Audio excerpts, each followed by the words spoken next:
Hello, everyone, and welcome to the unofficial Unreal Engine podcast, where we talk about Unreal Engine and candied humbugs. We're your hosts, Alex and Jacob. I was going to let Jacob say his own name, and then I stopped it. Sorry, Jacob. But before we get started, please remember to like and subscribe and follow us on all the socials, wherever you watch and listen, so that you can hear more of our episodes whenever they come out. It's a bit of an irregular schedule, but we hope it's worth it for all these fun discussions that we have. Today's a bit of a special episode, isn't it, Jacob? It sure is, and I do apologize for that irregular schedule. That's entirely my fault. I want everyone to know that that one's on me, because I have a bad tendency to get through editing, and then it's just that next step. I just gotta get it done. So I'm sorry. I am sorry, but hopefully you enjoy the episodes. Hopefully we can keep making them. But it's a special day today because we got some guests with us. Woo! Special holiday episode. With us today is the infamous Debbie Deere and Ari Tarr. Say hello, guys. What's up, everybody? Hello. Unmuting, it's a challenge. But yeah, nice to be here. Thank you. Hello. Excellent. All right. And why do we have them here today, Jacob? That's a good question. So, for avid listeners of the podcast, of which there has to be some of you, I'm sure. We're just getting started, but I'm sure we have some avid listeners at this point. We'll remember from last episode, we mentioned that Alex had a performance coming up of the Christmas Carol in VR, Pixel Stream, Cloud Stream, Tech Packed. It's really quite cool. Using Unity. No, just kidding. Yeah, using Unity, of course.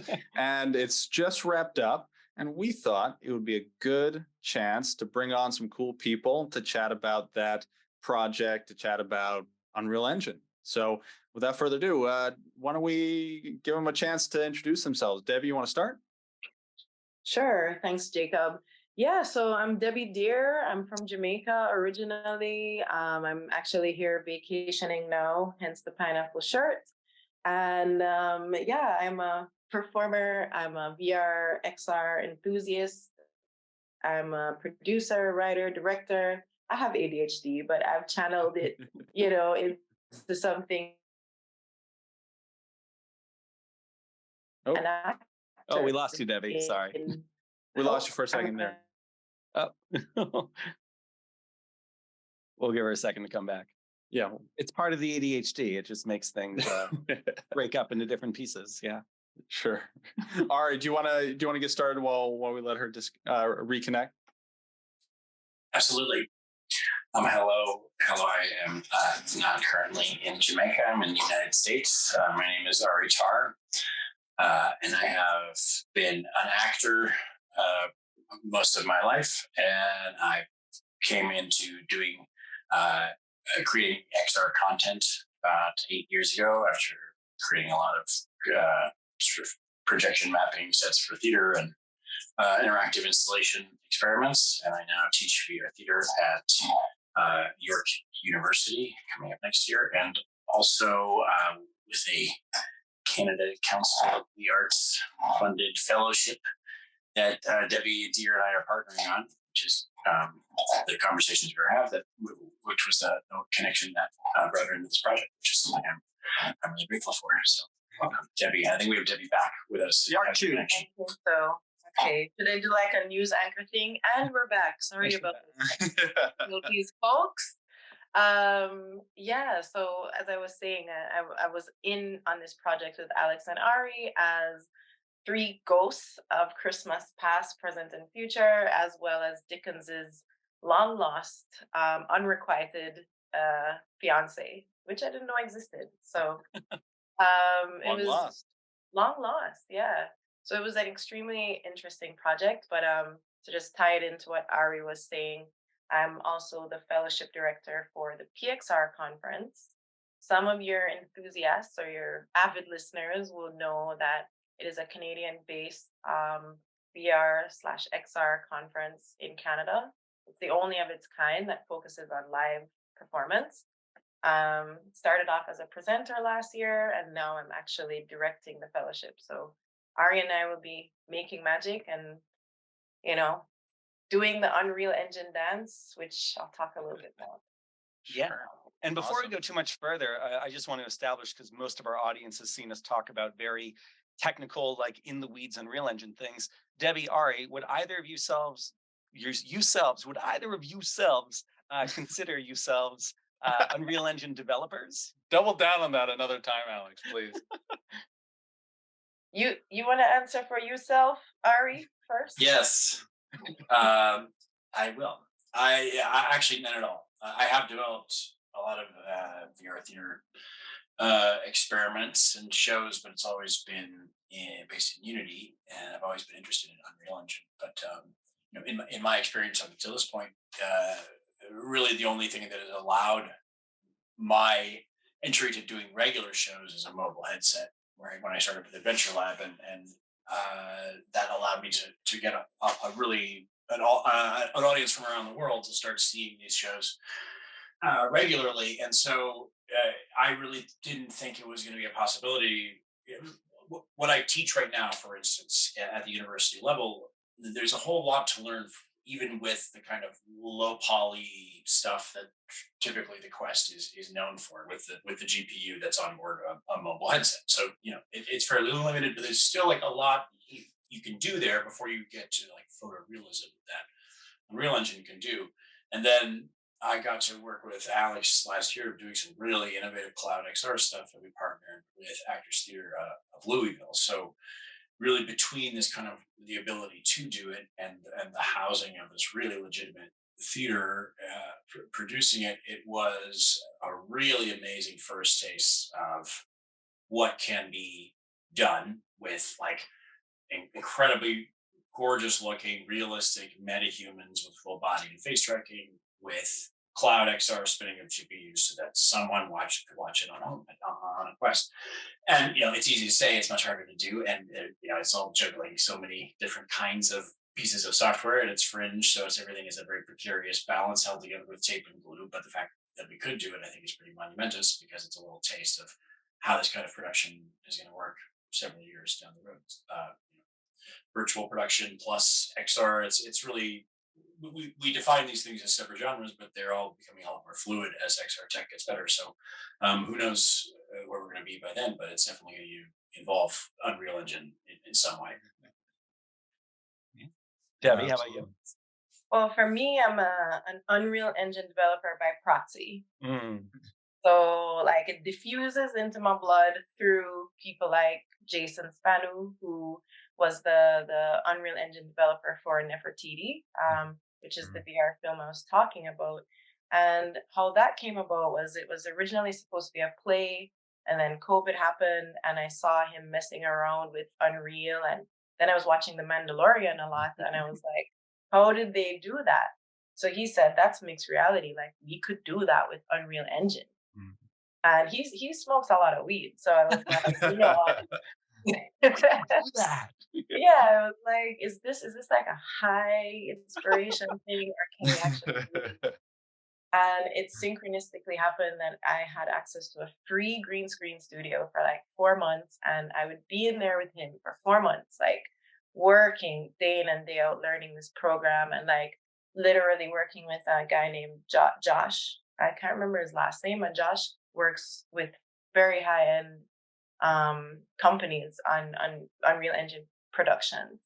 And he would come in and light our sets and like show us all this programming, like asymmetry. And we went the gamut of Unreal Engine to try and get the perfect composite.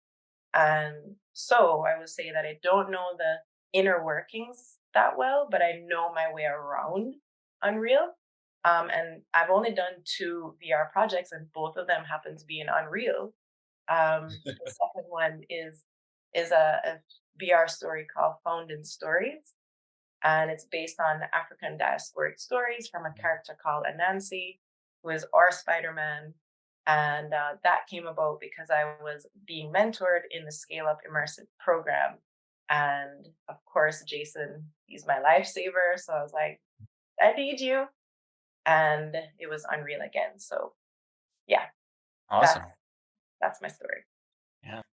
Well, so clearly some very diverse backgrounds here, and some really awesome projects that you guys have worked on. I think it's worth taking a step back to describe what the Christmas Carol is from a high level view, and then I'll let Alex maybe take it and dive into some of the details of the production, and we'll start passing it around. But I want folks who are listening at home to have an idea of kind of what we're chatting about, and I'll just jump right into it. And so the Christmas Carol, I first learned about this production because Alex was working on this cool Cloud XR thing, and somehow ended up on my desk, so to speak, at the company I work for. And I was very excited to see this work because actually I think Alex was one of the first people probably in the world to leverage this in a real way, which I was very excited to see. And Alex, I know there's a team around you, so that's not to blow your horn too much. But that said, it was really exciting to see. And what the Christmas Carol does is provide a window into this production that you just really can't get. Ari was mentioning these limitations with mobile headset GPUs. And so this process, or this production, utilized cloud streaming. So you spin up GPUs in the cloud, you render stuff, and then you're streaming it to a headset. In this case, or this year, it was also streamed to a browser, which was cool to see. And it's really a fantastic experience. I really recommend that everyone check it out. It sounds like Alex wants to do this every year. And I encourage that because it's really quite cool. So if you haven't gotten a chance to check it out yet, definitely do. But there's an incredible amount of technology and a really awesome cast of folks who I've seen from the outside really put together something special with live performance in VR and all sorts of really cool tech. So I'm really excited to chat about this. But I don't even know if that was a good overview or if it was just me fanboying about it. But that's what it is. And I'll pass over to Alex to maybe explain it a little better. Yeah, and I don't want to go too much into the details of all this. Everyone should watch my GDC talk if they want to see a really deep dive into where this all came from. But the short version, just for our podcast audience, is that there was already going to be a physical production of Christmas Carol performed by Actors Theater of Louisville last year, and they wanted us to produce in Unreal Engine videos that they could project onto scrims for their live actor performing there. And I thought, well, geez, if we're already going to have all these motion capture characters, like that would be so cool to see in VR. Could we also do a live VR performance? And they said, sure. And I said, do you think the actor who's going to play Scrooge on stage wants to have like a motion capture suit under his costume? Because we could maybe do that. And they're like, no, he doesn't really want to do that. And I was like, well, there's a guy I know who I've been wanting to work with in a meaningful capacity for a while, who I think would love to be, potentially the one-man show of this. So that was Ari, and I know Ari was very inspired by like the Patrick Stewart one-man version of a Christmas Carol that he saw when he was much younger. And so last year it was just Ari as a single actor, and we had kind of a wish list after last year, which was just Ari, just VR, a few other limitations for what could happen for the audience that we wanted to expand upon for this year. We really wanted to be able to add an additional performer. So that's how Debbie came in. And we really wanted to make it accessible to people who didn't have VR headsets. So that's where pixel streaming and also the YouTube live stream was able to come in, which I also thought had some nice advancements in making a theater show cinematic. We had Carlos Austin, who's all around the VR scene, filming everything in there, including like Jason Moore's Meta Movie, among other productions. And I tried to set up a camera system for him so he could pretty easily switch between like ABC cameras at different moments throughout the scene. So that was a really fun thing to start to dive into.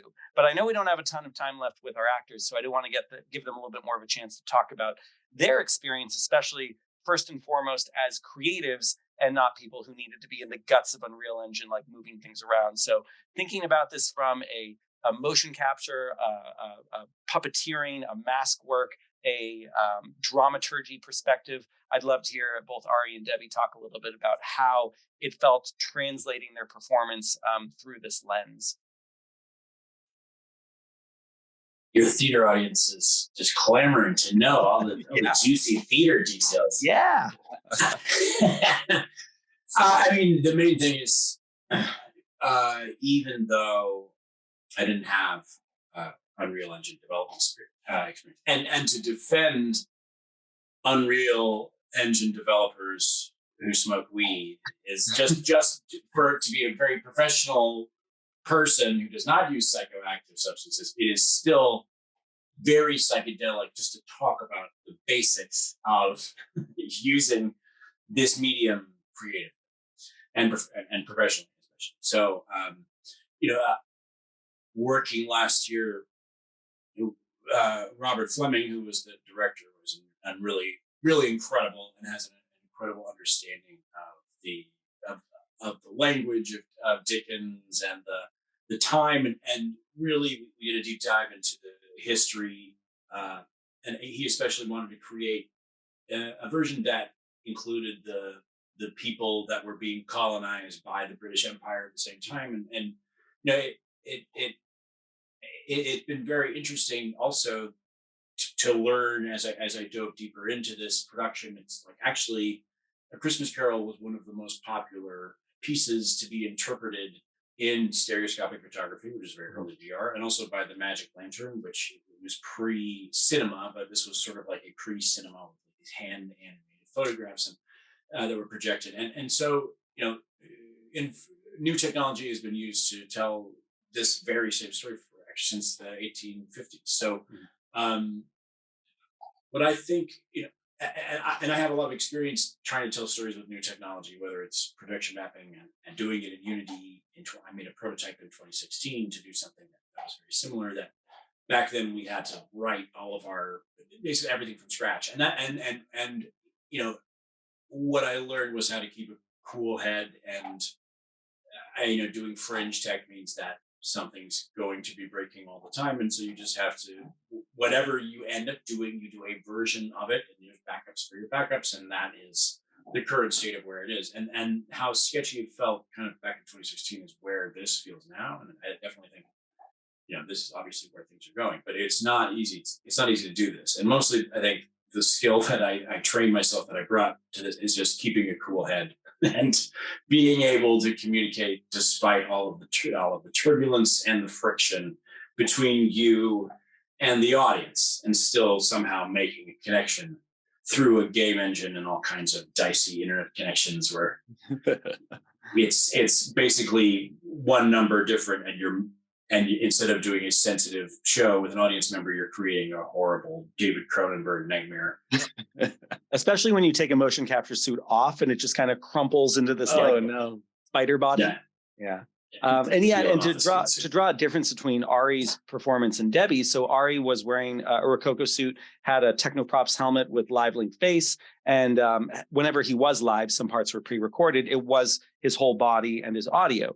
Debbie, on the other hand, because we weren't able to get her a motion capture suit, she had the interesting challenge of having live link face for her face and audio with her voice. But her body was actually all of the pre-recorded movements from the original production. So yeah, Debbie, how did that feel? That felt really weird initially because you do feel disassociated, right? Like you have the urge to like make movements, make it your own, but of course you're completely reliant on your face. That's it. Your face, your eyebrows, your tone of voice, which Ari really helped to work through me. For those of you who haven't seen it, Ari plays 1,001 characters. Like, he goes from burly Cockney man to like 6-year-old girl, the whole gamut. And I was just really impressed. And I'm like, okay, I'm doing 4 characters in this thing. How do I modulate with just my face? Right. So I feel like it was an interesting challenge. And I do feel that as a performer, it highlights your skill set and your ability to deliver a performance in a way that doesn't hinge on body movements, So that's what I would say was really interesting. I could go deeper into the live link aspect if you want. So for me, I have a background in tech in that I've always skirted around it, like I've been like an inputter of tech things, editor, like always loved it. So for me, like communicating in that language, even if it's unfamiliar, it still tickles my brain. So I will say, anyone who's planning to do this, brush up on your tech skills, just basic coding, basic like navigation for terminal. because this is kind of like the gateway to bridging your face into this software. And I'm sure, Alex, you'll go deeper into that at some point. And as Ari was saying, like in the event of inevitable tech issues, definitely brush up on your improv skills and patience. and patience. So Debbie, given that you said you were kind of skirting around tech for a while, now that how has this experience maybe changed your point of view? What was your experience working with Unreal or real time in general on this project? Like, what is it that excites you? What do you feel still needs to be fixed? That kind of stuff. Well, what excites me is the ability to like instantly switch a character in a scene. Like that is mind-boggling, like it's just next level quantum leaping right before your eyes. And the nerd in me is just absolutely tickled by that. And I think the potential of what that could do, it would probably fry a few people's brains, but those who got used to it would just be like, this was worth it. Because it's phenomenal. It's phenomenal to watch. So I think that piece is knowing we're on the, periphery right now, but imagine like 2-3 years from now, like it's going to be wild. So sure. That's one bit. And it's changed my thought process again, it's a process getting to know how do you make these tools communicate well and like make the audience not feel the pain of the production. Because that at this stage is a huge challenge, like making it go just like inherently smoothly, like a regular in real life theater show. So I think that it's changed my perspective on what's possible, and it excites me a lot to work on something like this again. Very cool. So what would you say is the biggest drawback? Like, what is it that you think is not as good as you thought, or you think just doesn't work? Yeah, I think what is the biggest drawback is just like troubleshooting. That's really it. Like constantly having to re-input information, take information out. You have to be very agile, not to pun, but you do have to be quick on your feet. And that can be taxing for, people like myself. Also, I think what could have worked better was like Ari, you're brilliant. Like you can play all these characters, but I think having more access to other characters as he embodied them would have been great, Sure. Yeah.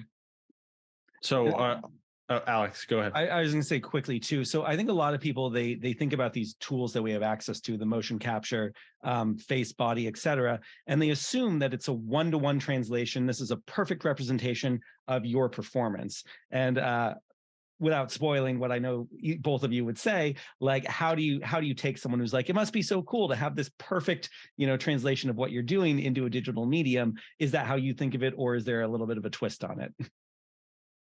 The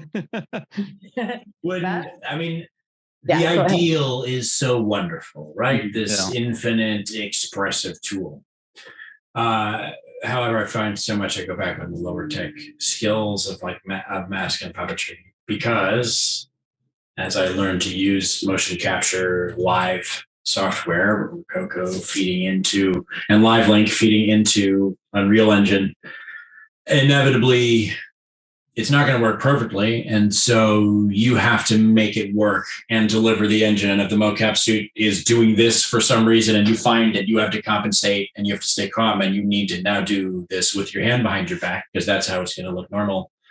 That's something you're adapting with on the fly. So you're constantly, as a live actor and able to think on your feet, you're able to spackle over all of the glitches and make the audience's precious time, if they have been able to jump the technical hurdles to get to a live experience with you, to make their time worth it, despite all of the technical glitches. And often we find, depending on how many there are, sometimes, glitches can even improve the performance. And like that high wire act, as you said, it's very important to remind people that this is actually live space you're inhabiting with other people, to like really trigger those mirror neurons.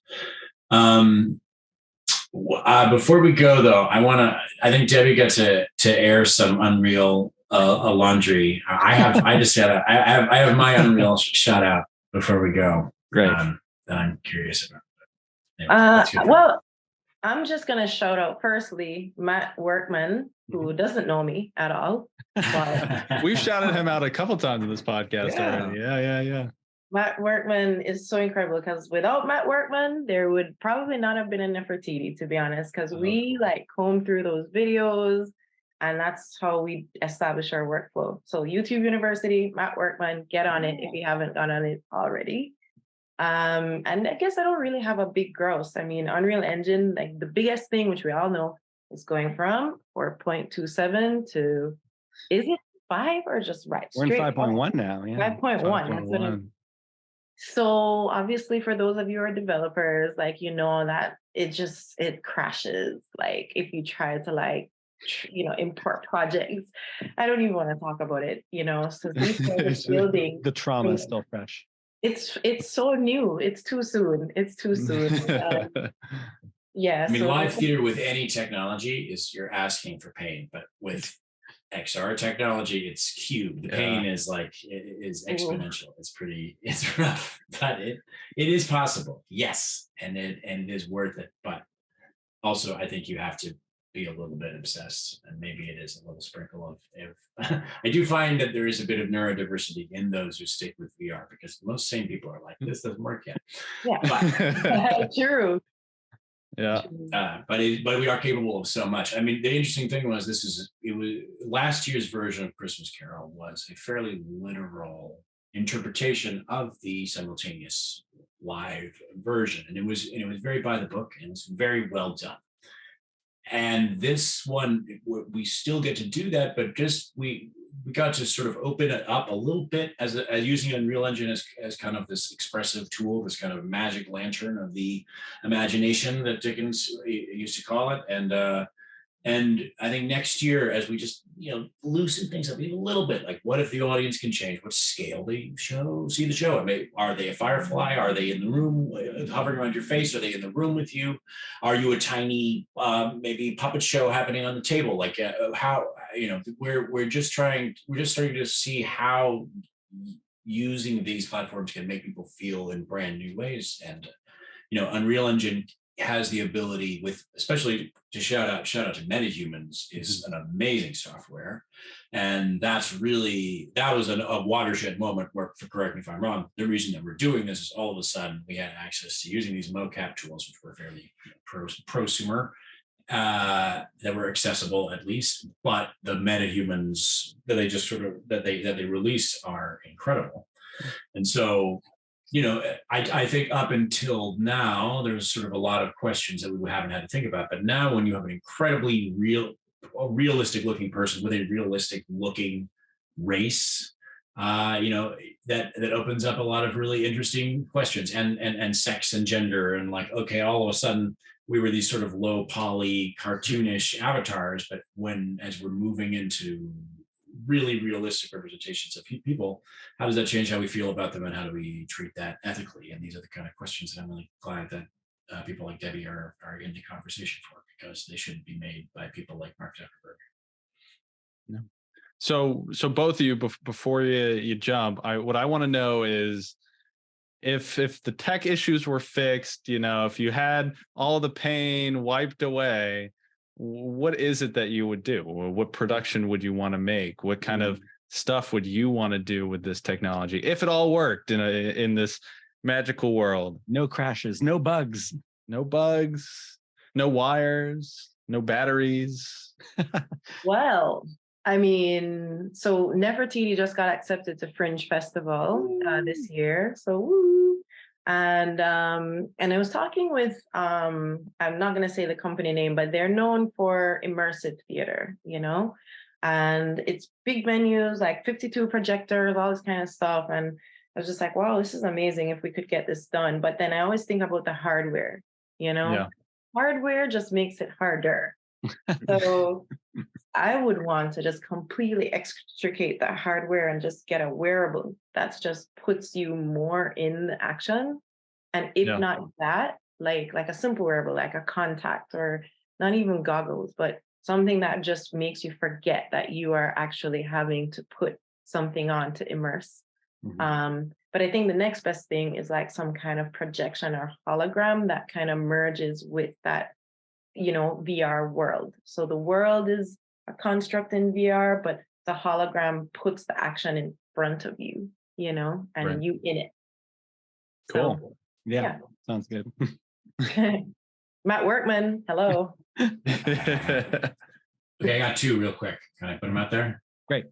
The future use that I want to see with Unreal Engine is definitely in therapy, especially I was in med tech for a little while, building worlds for live therapy sessions, and I got to meet Skip Rizzo, who's curing PTSD using VR immersion therapy with veterans. And there's a lot more that Unreal Engine could do of, if there are ways that we can use Unreal Engine for therapy to recreate really realistic memories of trauma that can then be cleansed for some people. I think that's a really wonderful use of that. I think via, and the more I use VR to recreate immersive theater, it's all about empathy and a lot of, not to get all high and mighty and start turning this into Patch Adams, but artists as healers have a lot of history there. So it's interesting. And the FDA just approved VR for medical use. The other one is in education, and so obviously I'm teaching VR theater, but I can't help thinking about metahumans and its relation to anthropology. So I would really love to figure out more. If I had my druthers, I would understand what is operating behind metahumans, and how are you changing skeletal structure, and how could you recreate ancient humans, especially Australopithecines, and create like very realistic anthropological recreations of Paleolithic humans. I think would be really important for studying these fields. Cool. Well, those are some pretty big ideas, guys. So we'll we'll tell I thought I would get on it. Context. Right? That's awesome. We'll tell Epic to get right on it. We'll let Matt Workman know for sure. Matt Workman, I mean, if you're listening, you're always welcome on the podcast. I don't know if we've said that. Eyes. We may have said that before, but because I'll do it if I get golden twice. Eyes. Awesome. Well, we want to let you go, guys. Thank you so much for your time. The moment you leave, just so you know, we're going to keep talking about you. So don't feel anxious about that. It's going to be great. I got this. You got this. It's recorded either way, so I'll be watching you. Yeah. Oh, that's right. Yeah. There's a record. Right. Oh no. Thank you so much. Thank you so much. Thanks for having us. Happy holidays. And happy holidays. Bye. Happy holidays. Bye. Bye. All right. That was fun. That was fun. I definitely, before we end this episode, I want to chat more about the tech behind this and how this happened. I guess we could just jump right into it. Yeah, what is it that made you want to do this in this way? Like we heard a lot about pain and suffering. Like what made you think, hey, this could be worth it? Yeah, absolutely. So I'm a big theater geek, and I had kind of a watershed moment when I was in college studying abroad in London, watching some of the best performers in the world across dance and theater and music. Very, very close. We had this professor who always was able to get us like in the first couple rows of all the shows we went to. And I didn't realize how different a live performance felt from a world-class performer when you're 6 feet away from them, compared to being in the nosebleed seats, compared to being in the front row with like amateur performers, and compared with watching those very same performers who are world-class in the cinema. A close-up in film is very, very different from you are sitting 6 feet away from them and it's live. And so ever since then, that was 2008, I've kind of been chasing this idea of how could that actually be democratized and be turned into something that could be more accessible to the general public, because most people in the world, 99.99%, are never going to get to go to London and have the experience I had in particular. So when MetaHumans came out, when cloud computing started to become more of a thing, when live link face and other motion capture technology started to become more accessible, I started to think, how cool would it be to see that level of translation of an actor's performance into a digital format that's happening live that could then be viewed by people from all over the world. And you could feel that same sensation of being 6 feet away from a world-class performer, particularly in VR, because then you get that sense of scale and presence, and these nuances become apparent that, again, you just don't get from something like a flat close-up in film, which is what you would get if you were seeing the 2D YouTube live stream of that kind of experience. So I really wanted to have that moment of being up close to Ari and Debbie when they're like right in character doing their thing. And it's happened a few times during rehearsal, during the show, and it gives me goosebumps, and it's amazing. Yeah. I mean, it is really cool to see. And you don't really recognize I mean, so I should say this year I watched it via pixel streaming because I ran too late and I didn't get it sideloaded. I was like, okay, I got to just VR figure this process out. is too cumbersome right now. Yeah. But I watched it via in VR last year, and I was just amazed because there was just so much that I felt was missing from VR in terms of visual fidelity, especially on the the mobile headsets. And I mean, it wasn't even that you couldn't achieve decent looking graphics on something like a Quest. It was more that you made so many sacrifices to get there, right? And you kind of, I mean, there are people who navigate it well. Good examples being things like Robo Recall, and there's what was the one we were talking about before? The Red Matter. Yeah, like those games go way above and beyond to optimize and to really fine tune things. But I mean, to some extent, you can still see that. But when you jump into this experience, I remember just being like, wow, this really feels special. And then to have the live component there as well, where you're getting to interact with other people. There was a moment last year, and I think you guys treated it a little differently this year, but last year where everyone was a little like flame kind of floating around you, so all the other participants were there and you can kind of see them.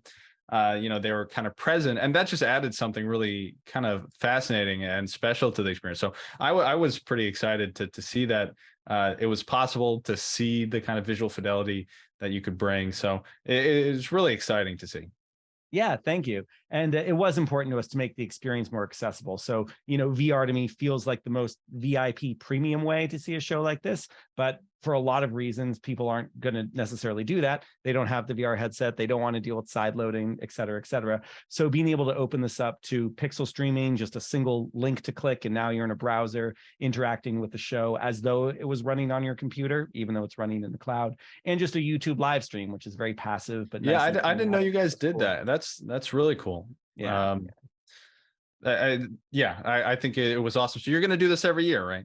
I hope so. I think it's a wonderful little time capsule of the technology and passions that me and my other collaborators are so excited by, where, we just did a postmortem discussion, the whole team, of a couple hours ago, and half the discussion was, hey, here's how we felt about this year's production. And the other half was like, we're so excited for next year. What do we want to try to have in place for then? And that includes things like, we really want our actors to be in VR instead of using live link face. And all that technology is coming online now for that, where you can get a pretty high level of facial capture while someone is still in VR. And that allows for much more of a connection between the performers and their audience. So that'll be really cool. And who knows, maybe we'll have XR in the browser, right? We'll have Web XR or something like that. That would be a fun addition to make things more accessible, right?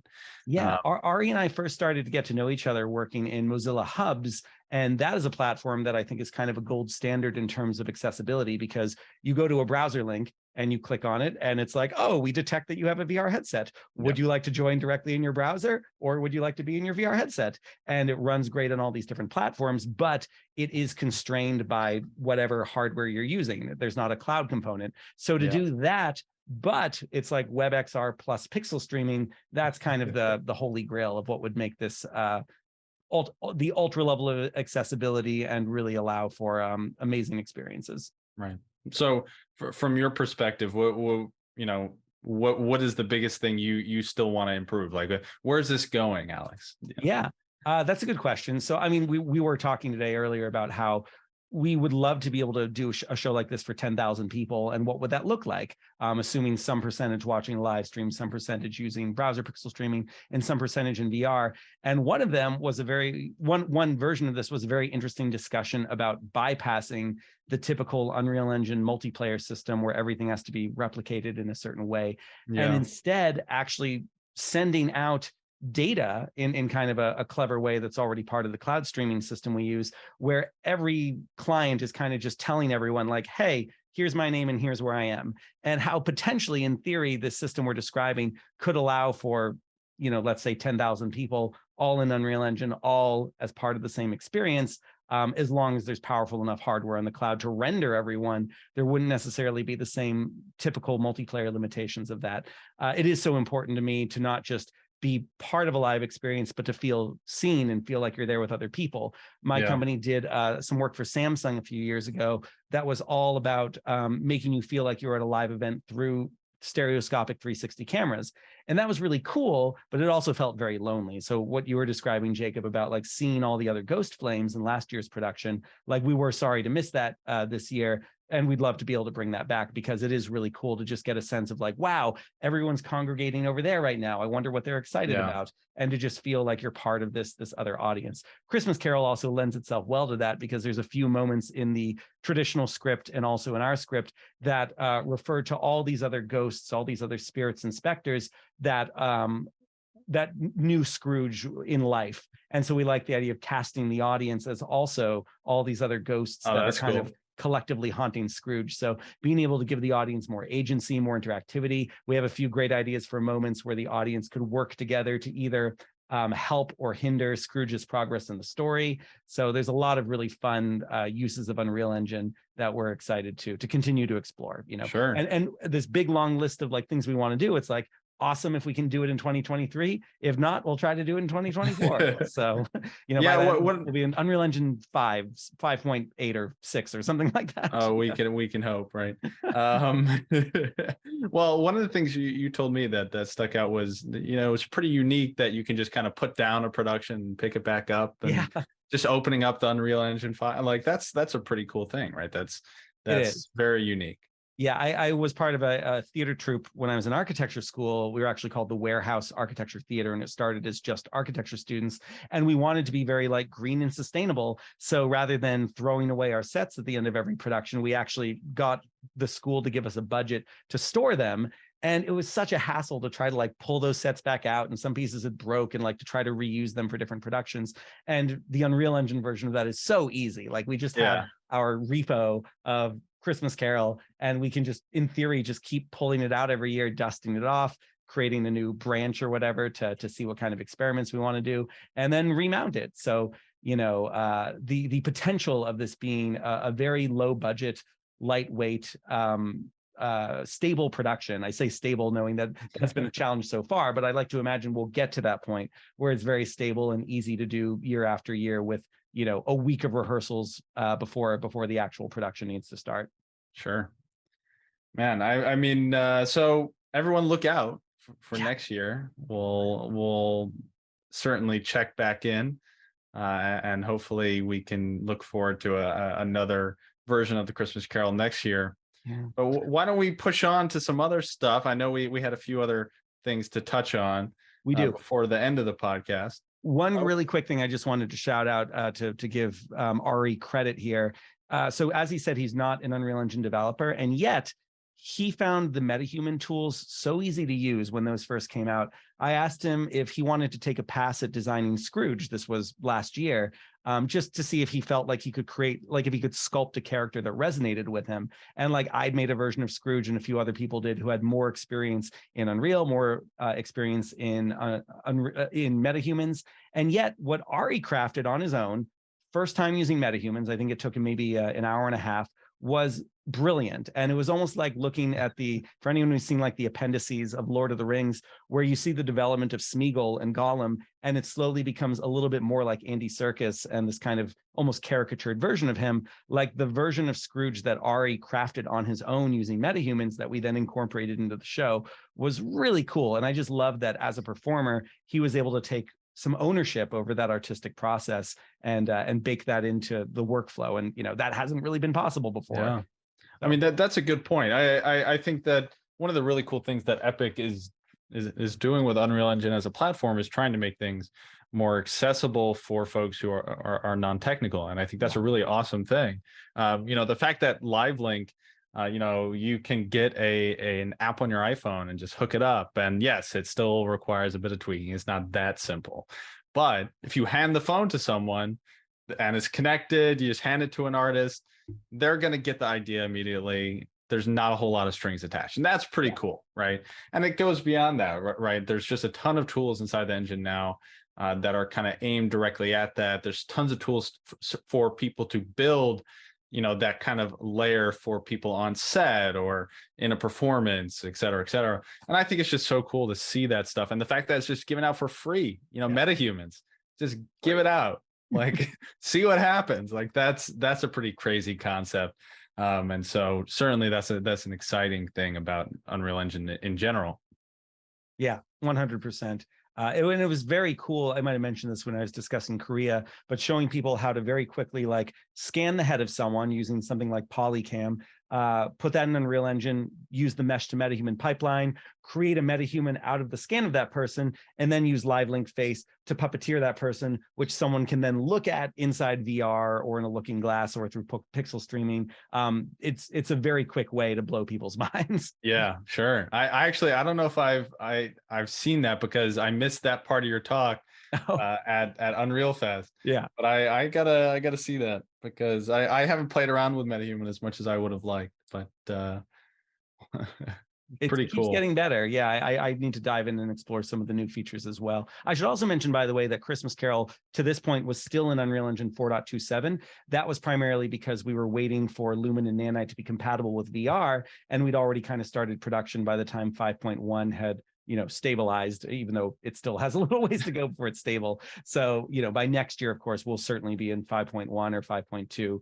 And it's such an embarrassment of riches, the fact that we keep getting all these new features and free tools and the acquisitions that Epic makes that we get to take advantage of. I think Jacob, you and I both just feel so lucky to be able to take advantage of so many of these things. Yeah, for sure. And actually, this kind of brings me to a cool topic that I've been meaning to bring up, and that's this past few weeks, or really I guess about 2 weeks ago, there was an announcement about Verse. Did you hear about this? I heard a little bit. Yeah, tell me more. Yeah, so Tim Sweeney posted on Twitter, and I'm going to find the post because I cannot for the life of me remember who the person was that gave the talk, but that they had been working on their own programming language for doing quote unquote metaverse programming inside of Fortnite. And look, I think no one is particularly surprised at this development, which is why it really wasn't all that big of an announcement. Also, people aren't as big nerds as Alex and I are, so they probably don't care about things like programming languages. Here it is. Simon Peyton-Jones gave the talk. The post is by Ian Kettlewell at Kettlecorn on Twitter. But it's a talk about this new language that they believe is going to be the tool that lets everyone become a part of developing the metaverse. And it's pretty fascinating. I spoke with a few folks with my work, some even bigger nerds than me, if you believe that, who think about things like writing programming languages. And it was pretty cool to see the reaction. I mean, the interesting thing is that the title slide and the title card is about, hey, do we really need a new programming language? Well, no, but it was a cool, we had some cool ideas, so we might as well. And that also kind of encapsulates Epic, right? Is we're getting all these features and they're like, do we really need to make this easier? No, I mean, the feature was already there. I mean, they've been doing this for a while. Features that are already there that you could already do, but we're going to make it just cooler. We're going to make it more accessible. We're going to make it easier for people to use. That's really awesome. So this programming language, I'm not going to go too deep. It's super functional. It's like, and functional is not like as in it works, as in like it is a function logic language. It is not very readable, is really what that means. I don't know how they're going to turn this into something that, I mean, they claim they want it to be as easy as JavaScript to learn. And I'm looking at this thinking, I don't know about that one. But it is pretty cool to see some of the things they've done here. It's a huge 60-something page document that outlines what they're thinking. But it's really quite interesting, and it kind of lends towards their broader goals and bringing accessibility to this thing that they're building, which presumably is Fortnite becoming the metaverse, right? Mm-hmm. It's something like that. I don't think any of this is particularly surprising, but it is quite cool to see. Yeah, that is really cool. All the articles are just like, this thing's going to topple C and C++, and they're very excitable. Yeah, I mean, I think for the programming nerds out there who have used things like Haskell and such, no one really uses Haskell anymore, because the functional programming has been really replaced by object-oriented programming languages like Python and JavaScript, etc. But actually, people are probably going to get upset at me calling JavaScript really object-oriented. Forget about that. I don't want to get involved. I don't want to get involved in this conversation. Angry comments. Yeah, all my point is to say is that there's lots of programming language out there. This is something that you can go really deep on. But if you just read the title card, the first few title cards, and just read about like, okay, here's what we want to do, like the goals, I think it's really cool. I think it's really cool, the goals that they laid out here. The fact that they're trying this, the fact that they're gonna, put this in people's hands, they have the ability to put it in people's hands. Maybe 13-year-olds start programming in verse. I think that's pretty cool. I think that's pretty cool. So very exciting. Good rant, Jacob. Thank you. I appreciate it. We got to pad the time out, Yeah, I know. Well, I figured, so I think there's two more things that we should probably cover. This is probably our last episode of the year. So one would be just predictions, hopes, whatever we hope to see in 2023, maybe highlights of things that we were really excited about in 2022. And then I know, Jacob, that you're much more up to date than I am about all the exciting things happening with Fortnite. And I would just love to hear you talk a little bit about that. Sure. Well, why don't we start with Fortnite, and then we'll end with some nice predictions for the year. Great. Go ahead. Hit me. All right. So, I mean, this was exciting because my fiance and I, we play Fortnite together. It's one of the only games that doesn't make her nauseous to play because it's third person. I'm surprised though, because you move so fast in Fortnite. You would think. Doesn't feel motion sick. Wow. I don't know. Yeah. But it's one of those games that we really enjoy playing together. It's a lot of fun. And one day we loaded up Fortnite, and it was the start of a new season, which means, you kind of get a new map or whatever. And I jump in, I was like, something looks different. Something's interesting here. And then we get in the game, I was like, oh my God, this is incredible. And all of a sudden, Fortnite was like the best looking game on the planet. And it was completely shocking, because it's one thing to have a really good looking game. It's another thing for me to get a new looking game for free. And what I mean by that is, of course, I didn't pay for this upgrade, right? I didn't pay to get the new, Ultra HD version of the game, right? It's like the Last of Us remake that was like $60 still, ridiculous. But I didn't pay for it. But I also didn't need to go out and buy a new GPU. I didn't need to, this wasn't like a battle for FPS. I didn't have to like think about, do I really need to buy a 3080, all that shit, right? I just got it, and it looked beautiful. It looked incredible. So what happened, for folks who don't know, is that the engine was or Fortnite was moved to Unreal Engine 5.1. And so in 5.1, we spoke about this last episode, all the huge stuff that came in this release. And now it makes even more sense why there was so much in this release. And it was because they were targeting this release for the next major version of Fortnite as well. So they had to pack as many features in as possible because they're all going live in Fortnite. But it was really exciting. So in this latest version of Fortnite, they utilized Nanite which means in particular what stands out is things like foliage and grass and surface detail, stuff like that. I mean, like trees and grass and like stuff like that just added so much to the general feel of the game and the immersion overall. And then Lumen, of course, they added now all the lighting in Fortnite is Lumen. So you get real-time shadows and just incredible global illumination. It just looks amazing. And if you don't believe me, if you've never played Fortnite, it's free. It's free, guys. Just download it, just load in, just to appreciate what Epic has done with this game, because it is beautiful. And it is a complete masterclass on Unreal Engine development. And it's really a showcase of all the features that are being built in Unreal Engine. So really, I recommend, if you haven't checked out Fortnite, you should, because it's really, like I said, pretty incredible. I can't understate that. It's just really awesome. It runs on a phone. It runs on everything. They lowered the minimum spec for the game and increased the visual fidelity, 10 times. That's like the holy grail, So I was shocked. And my fiance was very upset because I would just be running around, and then I stopped. It was like, oh my God, look at that. Like they added sub-scattering in the leaves. I was like, oh my God. And then we get shot and die. We have to start over. But it was a good time. What platform do you play on? I play on PC. Yeah. So my fiance plays on the PS5 in the other room. I play on my PC here. And we have a very good time. Yeah.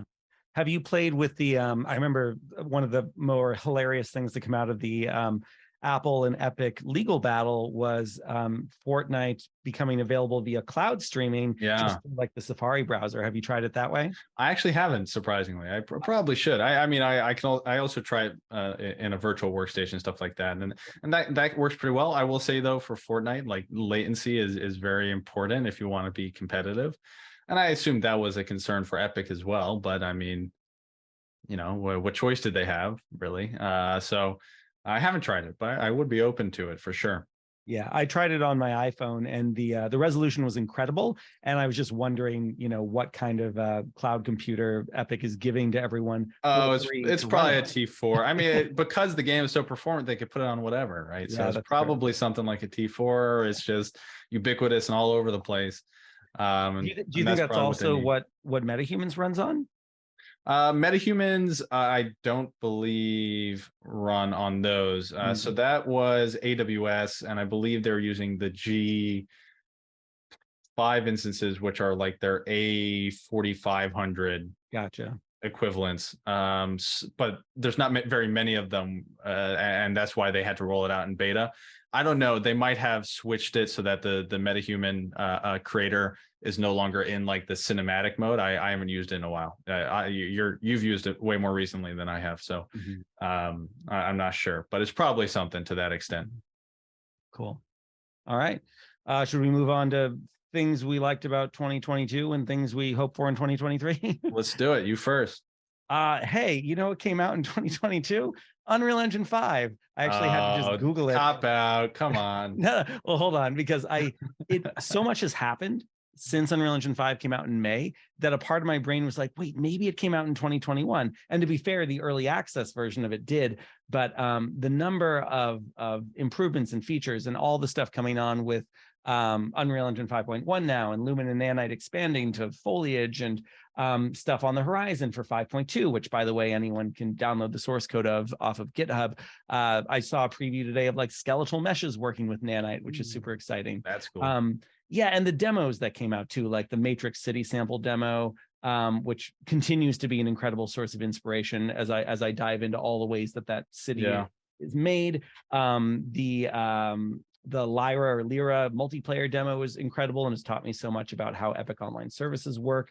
Those have been some major highlights for me. And OpenXR from the VR side really getting more of a foothold. So it's becoming easier and easier to create like one Unreal Engine experience. And this is something that I really liked about Unity back when I was more focused on Unity. And Unreal Engine is very much catching up on this, that you can create a single experience and pretty easily now export it as a, web-based experience, a Windows experience, a Mac experience, a VR experience for different headsets, standalone versus PC versus Windows mixed reality or Vive or Vario. So I'm really glad to see some kinds of standards evolving, and maybe skipping ahead a little bit to what I hope in 2023.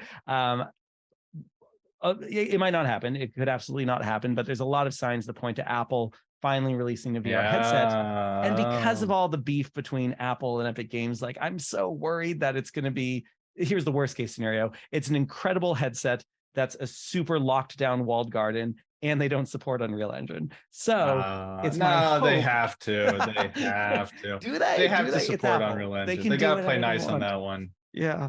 Yeah, but I keep thinking about that, how much that would suck if that becomes like the new de facto standard headset, and they're like, yeah, we actually aren't going to let Epic do anything on this. Yeah, so, no, I get the feeling they will. I mean, at least I hope. Yeah. Right. Well, and I'd also just like to see Apple embrace OpenXR. I think OpenXR is a wonderful standard, and so many great companies have said, yeah, sure, we want to make this unified standard for making it so a trigger is a trigger is a trigger across all these devices. And it doesn't look like Apple will buy into that. So it's if I remember clearly, Apple is in Kronos Group, right? Aren't they? Are they? I'm gonna Google that. Yeah, I'm way ahead of you, man. Let's see. Who's in the Kronos Group? Oh, yep, they are. Okay. So they're there. They know. So is Epic. Yeah. They're there. All right. Some of them can play nice. I think that it would be very silly of Apple to piss off developers and creators in that way. They've never really done that to creators, at least. The consumers, yeah, fuck those guys. But creators, developers, they know not to piss off in general. To be clear, though, I am seeing all these statements saying, like, yes, Apple is a member of the Kronos Group, but with the OpenXR spec, they have a list of the companies that have agreed to the OpenXR spec. And Apple's not one of them. Notably absent is Apple. Yeah. Yeah, I mean, the other thing to remember, I guess, is that Apple has Metal, which is their own graphics API. Yeah, that's right. And my assumption is that anything that is going to be built on an Apple VR headset is going to be Metal. That sounds really like I'm talking really about metal. Yeah, it's gonna be Metal because they want it to run on multiple devices, right? Like, and that makes sense. If I was Apple, I would do the same thing, right? Like, I have this ecosystem built around this graphics API that honestly has never really seen the light of day for the most part. Like, it's really just been used for like 2D animations inside of apps. Yeah. But we have these huge GPUs in our phone that are like sitting completely idle. That's true. So it would be silly of them to not utilize the standards that they built and have been working on for so long. So I mean, that's not necessarily a factor into OpenXR as a VR runtime, but certainly, you have to imagine their own runtime is an Apple runtime. Yeah. It might, if I had to guess, if I had to shoot a guess for 2023, it's that Apple allows you to it has some easy process for converting OpenXR projects to their ecosystem or something like that. And then once you're in their ecosystem, everything's beautiful, right? Like, I mean, that's what they do, right? So that'd be my guess. But sorry, I cut you off. No, give me some more predictions for next year. Yeah, well, let's go back and forth a little bit. So yeah, now something you liked about 2022 or something you're excited about for 2023? I mean, I'm going to start with the cliches as well, which is the Lumen and Nanite. I can't explain how important those are going to be for creators in the future. Just really kind of, it's going to feel like the way we used to do things was like developing with like no arms, no legs, no eyes, because it's really the amount of time you spent inside of Unreal optimizing was, for people like me and for people like Alex, like that was part of the fun. I don't know. For me, at least, it was definitely part of the fun. I really liked that. That's how I learned a lot about Unreal Engine. But at the end of the day, I don't need that to create things. Like, I don't need that process in order to build things, to kind of build a vision of what I want. And I'm excited for the folks who are going to come to this ecosystem, not have to worry about all that. Like, skip to the good part. I think that's great for Unreal. I think that's great for creators. I'm really excited about that. Real quick, for those who don't know, I've been teaching my kids, the basics of Unreal and VR for a long time. And my 7-year-old he's working on this dragon game in Unreal, and I'm showing him some of the pieces of how it's set up, and I was explaining, oh, the dragon's very high poly, so we should probably create some levels of detail. And he's like, oh, what's levels of detail? And I started to explain it, and then I kind of stopped myself, and I was like, you know what, this is not going to matter for you. Let's just say that, you know, I'm going to do a thing real quick that's important now, probably won't matter at all a year from now. And he's like, okay. Sounds great. Yeah. I mean, in reality, that's probably true to some extent, or at least you won't have to think about it, right? And that's the beauty of it. So I think that's really exciting for me to give a prediction for next year. I mean, one of the big things that kind of came into the spotlight at the end of this year was AI, AI art. And there's a huge dialogue here. And I think we spoke briefly about it and kind of how it relates to other evolutions of art. And I won't even attempt to claim that everything that is going on is ethical or is the right way for this technology to influence creatives. I won't make that argument at all. But what I will say is that similar to how Lumen and Nanite simplified this process and simplified the ways in which folks can create, I'm really excited for this next year to see where things go to making tools even more accessible, to making 3D content more accessible. YouTube made video accessible and made it so that people could have careers off of cell phones and dial-up internet, right?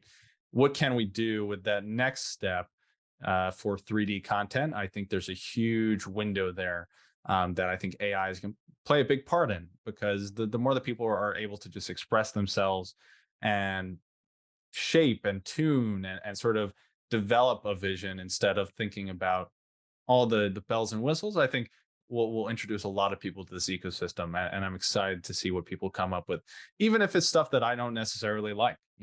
That's part of the process. Is people are going to be we're going to see explosions of content in this next year of stuff that we probably won't like, we probably won't think is very creative, won't think is very interesting. But then I promise you, there will come a point where people start to really innovate with this stuff, or really start to push boundaries, or there's an individual who builds this amazing project that he just simply could not have done on his time and budget if it wasn't for the sorts of tools assisting them. And I think that's going to be really exciting to see. Yeah. I mean, I remember the early days of the internet very clearly, just feeling like, oh, there's so many terrible GeoCities websites everywhere. Yeah. But, every so often you'd find some gem of someone who like really figured out how to harness the tools available at the time to create something that was, I remember seeing someone's like tour of their house that like gave this whole breakdown of the history of their house and the renovations they were doing and the photos and drawings that they all had done through the website. It felt almost like playing a video game. And, there will always be people who do that kind of thing.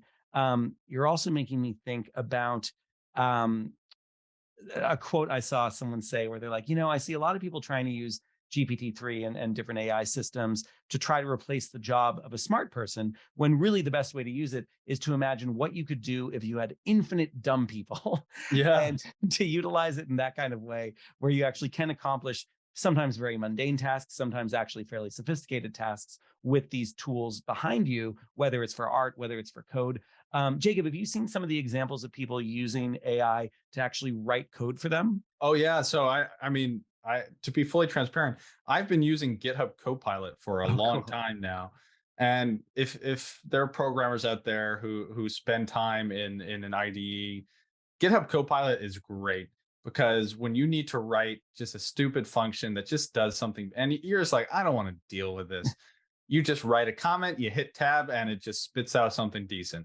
Wow. And you know what? Initially, I was very critical. I'd go in and check it. Now I feel confident enough where I'll say, that looks good enough, and I'll just run it and see what happens. Like I'll just say, let's just see if it works first. Like I'll give it the benefit of the doubt. And a lot of the times I feel like I can build off of it. Right now with ChatGPT, it goes a step further, and then it has way more contextual processing kind of capabilities, in the sense that you can give it a prompt. You can say, hey, could you do that, but a little different? And that's a really cool feature to have as a developer. So for example, I was working on a project. I had to write a regex. So for folks who don't know what regex is, in programming, if you have like strings of characters and you want to identify parts of it, or you kind of want to like pattern match on different sequences of characters, you use a regex. It's like just a ubiquitous thing. Every programmer hates writing regexes because it's just not very intuitive. You got to remember all these symbols. You got to remember, all this back propagation, all this stuff. I went into ChatGPT and said, hey, could you write me a regex that does this, this, this, this, and this? And it just spat one out, and it worked first try. And that to me was like, I would have spent hours just like figuring out which symbol to put where, and just like doing one, and it just spat it out. And that's the kind of stuff that I really love. Now, in reality, it's going to accomplish more than that, of course. I mean, that's a very limited example. But we're going to see that a lot of roles right now that are considered highly technical are going to be more creative, is my guess. Right? We're going to see people become more, curatorial in their role, really, than necessarily have to have all the technical background. Of course, if you're a cybersecurity expert, or you're someone who's really interested in those fine details, you're probably pretty worried, because the propensity for example, an AI to introduce a bug into the entire world's code base is quite possible. It's there, right? And the people who are making these models know that. So we'll see how this develops, but certainly it's insanity to watch. Yeah, I've seen a little bit of this in Unreal with people using GPT-3, for example, to create like dialogue trees for characters. You can have it create blueprints. Did you know this? I know. I was just going to ask you, have you seen anyone do this for like blueprints or C++? Yes, you can ask it for a blueprint that does X, Y, Z, and because it's text, it can do it. Wow. You can have it.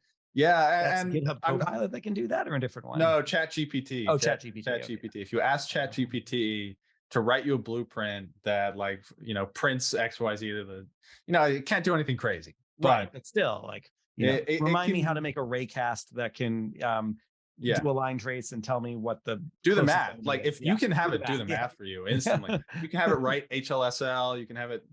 Yeah, it's that's pretty really cool. Wow. So like I said, I think it's going to become, a lot of roles are going to become more curatorial. They're going to become less technical.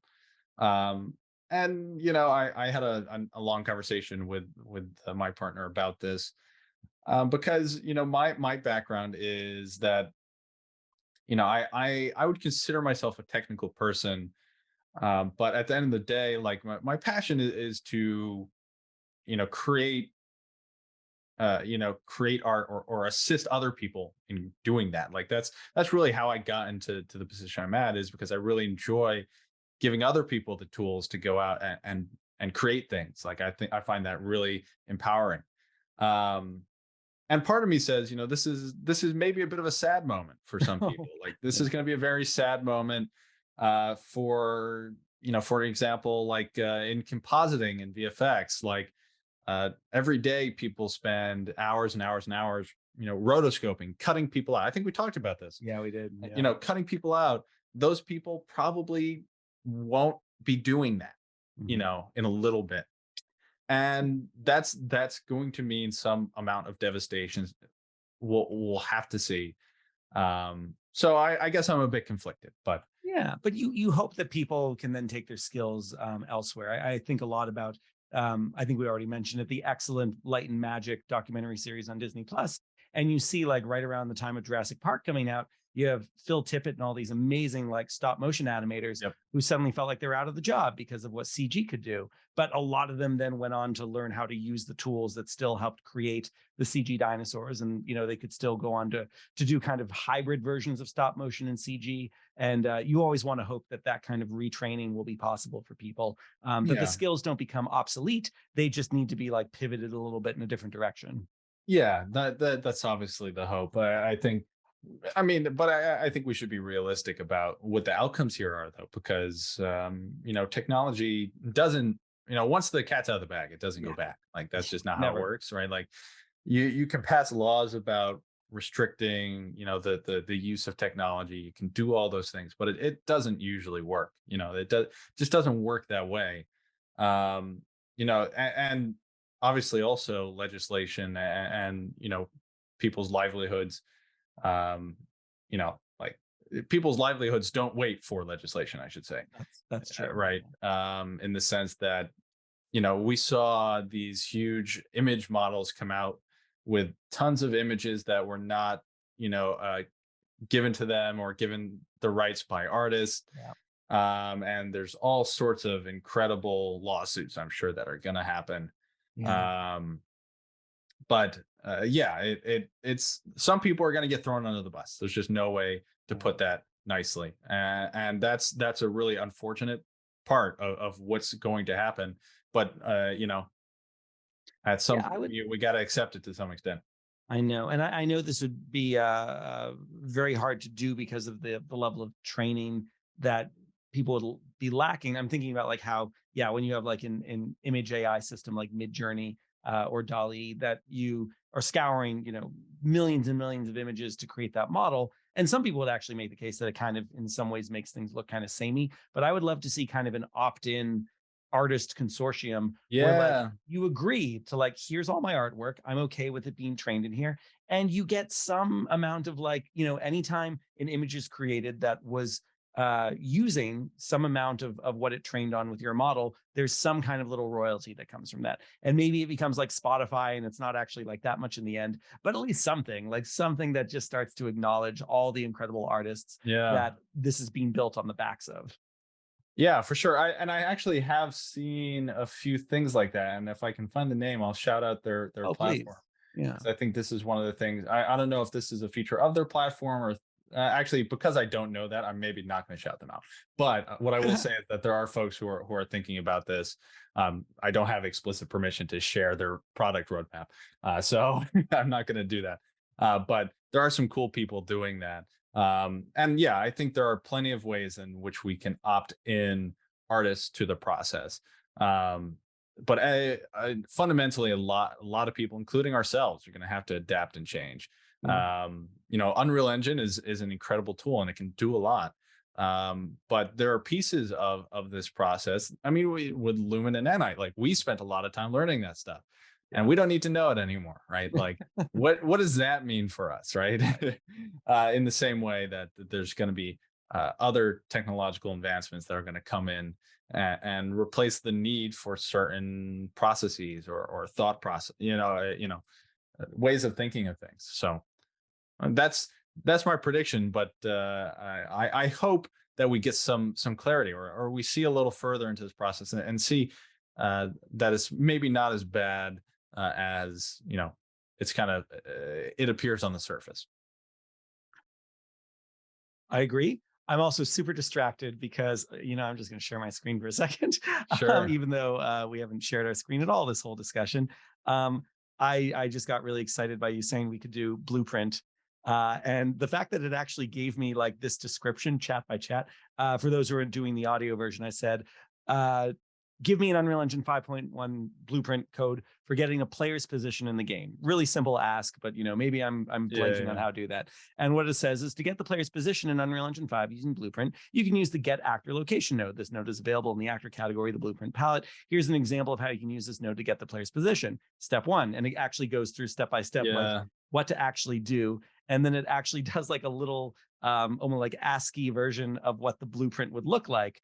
Which is very cool. So what's interesting is it didn't actually give me the blueprint code, but it gave me like basically the nodes to use in order to achieve what I'm after, which is super cool and trippy.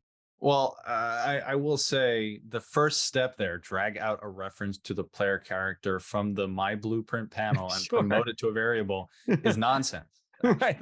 You can see like how all of that almost makes sense, but not quite. Yeah, it doesn't. That's not quite there. I am curious though, if you ask it to generate the blueprint text that you can copy paste. Like, I don't know, try something. First, I'll just ask it if it can do that. No. Oh, wait. Like, you can have it generate C++ code. I know that. I've seen that a bunch. Yeah, maybe see if you can get it to generate the C++ class instead, Sure. or C++ blueprint or something.